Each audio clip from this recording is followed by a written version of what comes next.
Comment j'ai appris After Effects en une semaine? Bon, en vrai, dire que j'ai appris After Effects en une semaine, c'est un peu un mensonge. C'est un logiciel surpuissant avec des fonctionnalités super variées et je pense même pas en maîtriser 20%. Et du coup, c'est quoi After Effects? En fait, c'est un logiciel qui à la base servait au montage vidéo et qui maintenant sert plus à de la composition, aux effets spéciaux ou à de l'animation graphique. Mais en vrai, tout ça, c'est pas très important parce que moi, ce dont je voudrais parler, c'est un truc un peu plus général que apprendre un logiciel d'animation.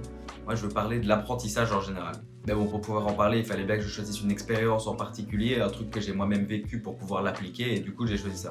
Et en mélangeant à la fois mon expérience de l'apprentissage d'un truc nouveau et les deux, trois trucs que j'ai pu trouver en faisant quelques recherches par après, je vais pouvoir parler des différentes étapes de l'apprentissage en général et comment on passe de l'une à l'autre.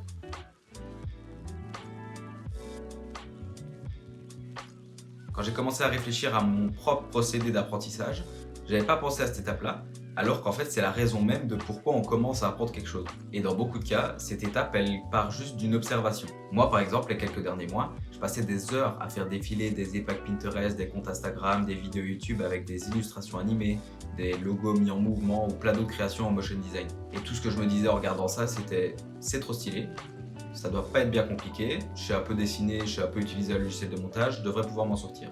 Mais malheureusement pour moi, je suis vite passé à la deuxième étape.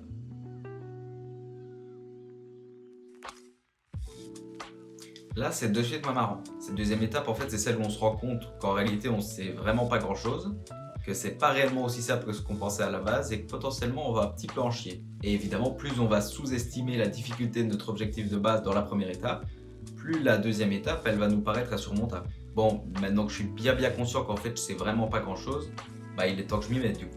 Dans mon cas, ça se traduit par beaucoup de tutos. En soi, je m'y attendais, bah, c'est logique, mais pas dans cette quantité-là. J'ai essayé de faire une estimation pour me donner à peu près une idée, et au vu de mon historique YouTube, j'ai regardé 30 heures de vidéos sur le logiciel et sur les différents outils dont j'allais avoir besoin. Bon bah du coup, après ça, je m'y suis mis quoi.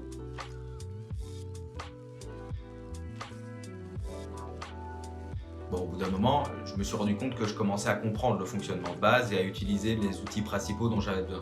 Mais je sentais quand même qu'il y avait un truc différent dans la façon dont j'utilisais le logiciel par rapport à d'autres que je maîtrise mieux comme Photoshop ou Illustrator par exemple. Et en fait, bah, c'est juste que j'avais aucun automatisme. Dès que je pensais commencer à maîtriser quelque chose, je finissais par bloquer et devoir retourner chercher comment faire. Et cette étape-là, c'est malheureusement la plus longue et le plus souvent celle où on abandonne. Ça demande trop de concentration, trop de patience et parfois on préfère laisser tomber. Et c'est dommage parce que la dernière étape, elle est souvent plus très loin.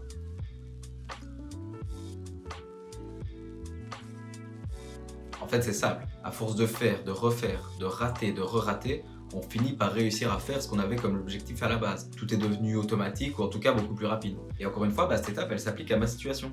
Arrivé à peu près aux trois quarts de ma première animation, je me suis rendu compte que je m'étais un peu emmêlé les pinceaux, que j'avais fait des choses de la mauvaise façon et que ça faisait que me ralentir. Du coup, bah, j'ai tout supprimé et je suis reparti de zéro. Et j'ai réussi à refaire l'équivalent de ce que j'avais fait la première fois en à peu près 4 fois moins de temps. Alors, encore une fois, ces quelques automatismes que j'ai réussi à choper, ça représente qu'une infime partie du logiciel. Mais je pense que ça reste une bonne porte d'entrée pour agrandir ce champ de connaissances-là.